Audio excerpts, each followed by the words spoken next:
Today we're taking a look at the side of America most people would rather ignore. The states with the highest rates of human trafficking. Not exactly your average road trip guide, but here we are. While politicians argue on cable news and influencers dance on TikTok, thousands of people, mostly women and children, are being exploited every single day. And guess what? It's not just happening in some shady back alley overseas. It's happening right here in plain sight across the United States. Now we're ranking these states by the rate. It wouldn't be fair if we did it by the total number because obviously the states with the largest population will have the highest number. California being number 1 with a little over 11,000 people as confirmed victims of human trafficking. Texas comes in second with a little over 7,000, and Florida comes in third with a little under 7,000. And a bit of a shocker on this one, because New York's one of the more populated states, they only had a little over 3,000. And these are the numbers between 2019 and 2023, which are the latest human trafficking numbers. Got it?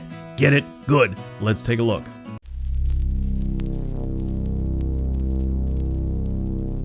Number 10, Oregon. Human trafficking is a serious issue that affects communities across the nation, and Oregon is no exception. In 2023 alone, the National Human Trafficking Hotline received 461 reports related to Oregon, with 132 cases identified and 248 victims connected to these cases. The problem is, the state's extensive network of highways, including the I-5 corridor, unfortunately facilitate movement of traffickers and their victims. The accessibility combined with factors like poverty, drug use, and homelessness increase the vulnerability of individuals to exploitation. Now, we have a lot of runaways in the Portland metro area especially. A lot of these people end up on the streets, and it's downhill from there like a rocket sled to hell. Law enforcement agencies in Oregon have been actively working to combat human trafficking. For instance, the Portland Police Bureau, yes, we call it the Police Bureau, not the Police Department for some reason, but they have a human trafficking unit, and they conduct multiple operations every year along Northeast 82nd Avenue and Northeast Sandy Boulevard. That's the area where you'll find a lot of scantily clad women wandering the streets. I drive by there occasionally and go, wow, they are awfully dressed up for a place like this. What's going on? They've always had them, but in recent years, they've really picked up the effort with different community organizations and task force across the state. Now, it did peak around here in about 2020. It's still going on, but it's not as bad as it was. I looked at this list 4 years ago, and Oregon was number 7. So here they are at number 10, not bad. Now this just goes off confirmed victims, which that should tell you there's a lot more that are unconfirmed. But Oregon has 28.53 confirmed victims for every 100,000 residents.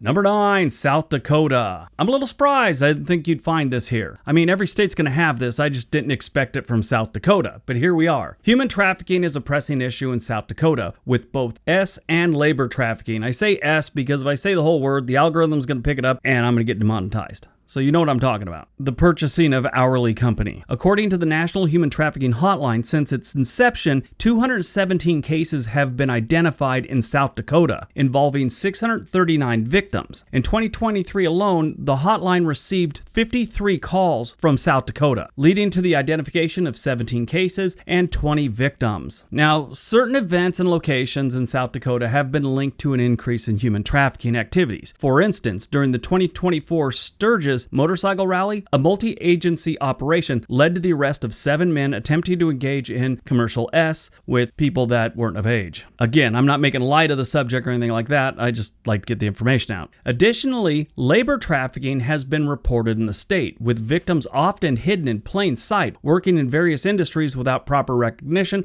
or support. That's their biggest problem, is the labor, working on farms and things like that, not getting paid adequately and forced to stay on these farms. Now, it's not all farms, it's not all farmers, and I'm sure 90% of the farmers out there, if they found out this was going on in the farm next to them, they'd be the first one over there to put an end to it. That's how they are in South Dakota. South Dakota's rate between 2019 and 2023 is 28.72 confirmed victims for every 100,000 residents.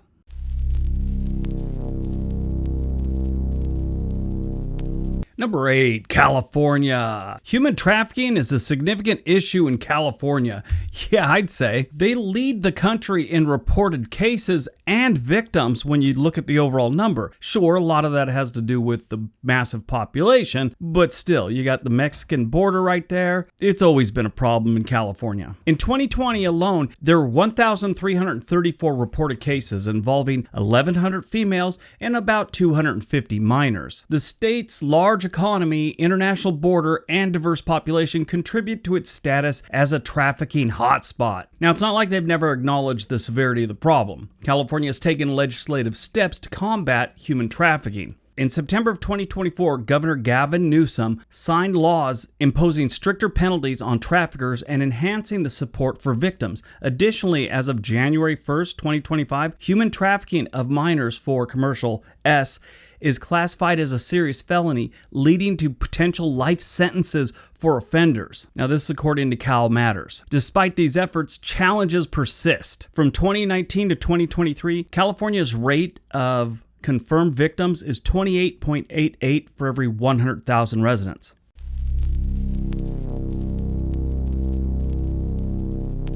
Number 7, New Mexico. Human trafficking has always been a problem in New Mexico. In 2023 alone, the National Human Trafficking Hotline received 200 signals from New Mexico, leading to the identification of 40 cases involving 92 victims. Alarmingly, a substantial portion of the victims are introduced into trafficking by their own family members, often due to factors like poverty and substance abuse. To combat this crisis, New Mexico has initiated several efforts. The state's Human Trafficking Task Force, a collaboration between the Attorney General's Office, service providers like LifeLink, and federal agencies such as the U.S. Department of Homeland Security, focuses on addressing both S and labor trafficking. In August 2024, a 12-day operation led by the New Mexico State Police resulted in the rescue of 91 individuals, the identification of 33 stash houses, and 16 arrests. Moreover, partnerships with the private sector have bolstered these efforts. In December of 2023, Deutsche Bank pledged nearly $5 million to support an initiative aimed at preventing, investigating, and prosecuting human trafficking in New Mexico. First time I ever went to New Mexico, I was in the military, and we heard all about it. And this was back, we're talking early 1990s. And I mean, it's never really slowed down there. Because of the internet, I'm sure it's just gotten worse. New Mexico has 30.46 confirmed victims per every 100,000 residents.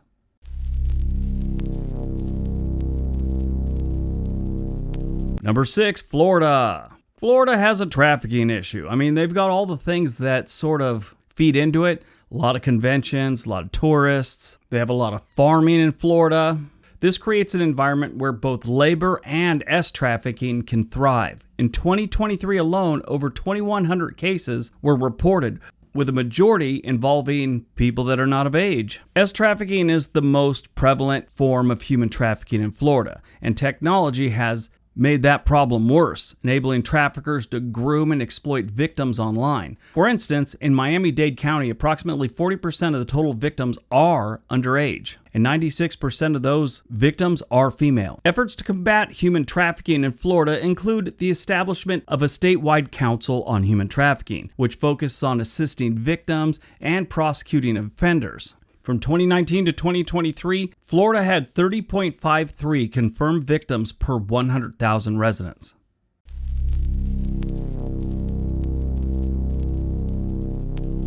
Number 5, Louisiana. Human trafficking in Louisiana is a serious issue that often flies under the radar. With its busy ports, long stretches of highway, and tourist traffic, the state unfortunately provides a lot of opportunities for traffickers to move people without drawing too much attention. It's not just the big cities like New Orleans and Baton Rouge either. Rural areas and smaller towns are affected too, which makes the problem even harder to spot and stop. A lot of people think human trafficking is only about smuggling people across the southern border, but that's only part of it. In Louisiana, trafficking often looks more like forced labor, exploitation, or even kids being manipulated and groomed through social media. Victims can be anyone from teens, adults, people from all backgrounds. And many times they don't even realize they're being trafficked because the manipulation and control is so deep. The good news is Louisiana's got a lot of different organizations fighting back, and in recent years even more. As more attention's been brought to trafficking, more and more programs and organizations are popping up to help the people that are victims. Man, I can't imagine being forced labor in Louisiana. I wouldn't even want to work there, period. That place is hot, humid, insects everywhere. Louisiana has 31.64 confirmed victims for every 100,000 residents.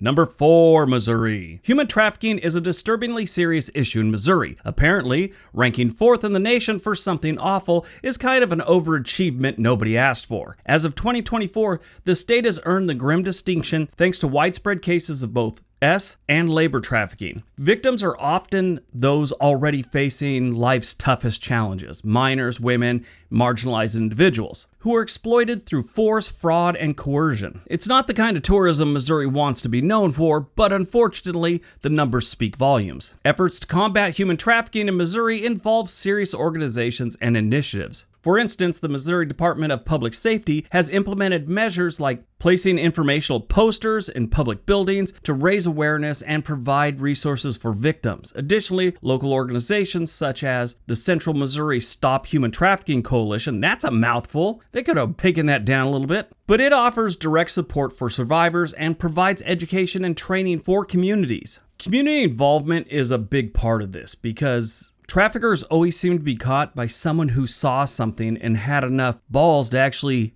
inform the authorities. A few years back, a Uber driver was taking a man and a teenage girl to a motel, and he kind of realized what was going on by the way they were talking. Well, the man got arrested for trafficking. He was taking her to see a client, or shall I say, he was taking her to see a future felon. Missouri has a rate of 32.54 confirmed victims for every 100,000 residents.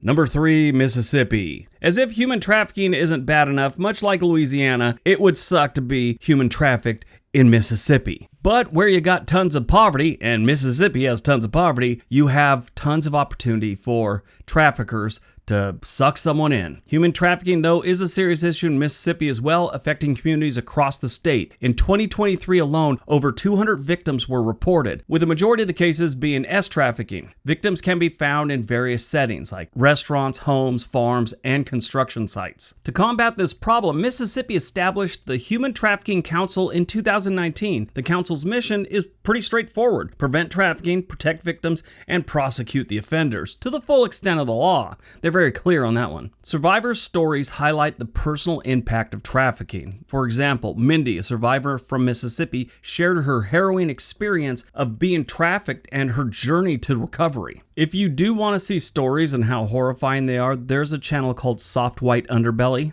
Now, he talks to all kinds of people from different addicts. One's about an adrenaline junkie. Another one's from a S cult. You know, he's got all these different things. It's very well put together, very tasteful. If you ever get a chance, check out that channel, Soft White Underbelly. Mississippi has 43.07 confirmed victims for every 100,000 residents.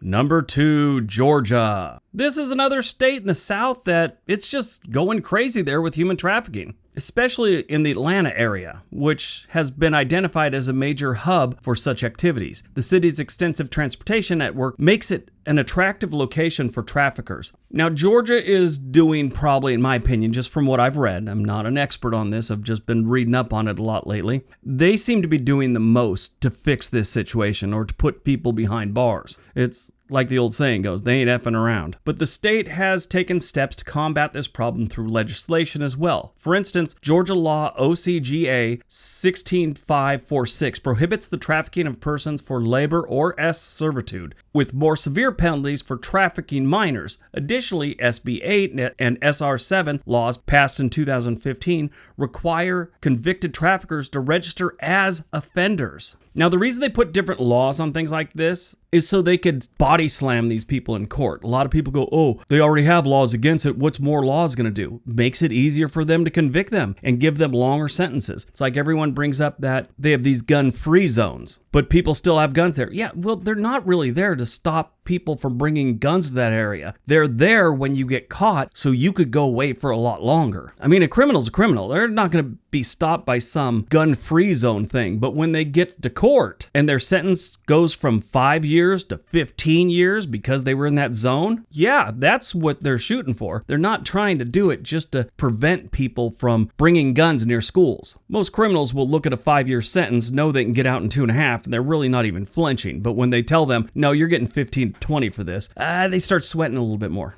Georgia had an operation called Operation Blooming Onion, and it uncovered severe cases of labor trafficking in the state's farming sector. It's not just about trafficking. Georgia is a big rural state with plenty of farms to work on, or be forced to work on. Georgia has a rate of 46.60 confirmed victims for every 100,000 residents. All right, before we get to number 1, if you have not subscribed to this channel, we'd really appreciate it if you did. Also, if you would be so kind, give the video a big thumbs up. All right, on to number 1.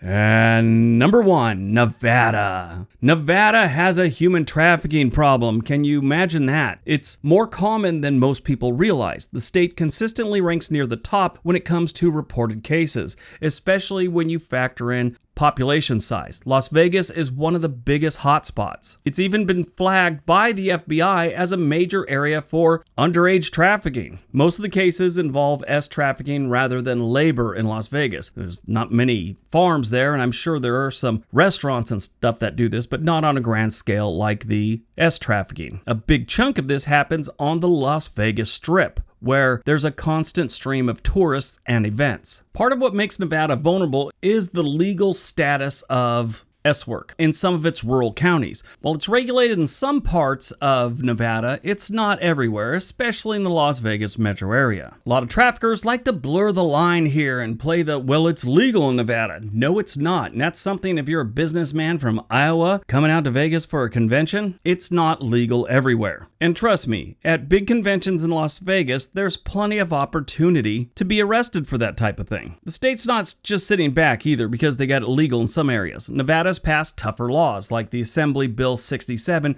which boosted penalties for traffickers and gave victims more support and legal power. I've never been to Nevada prisons, but I understand they're some of the worst, not just because of the weather. Nevada has 58.48 confirmed victims for every 100,000 residents.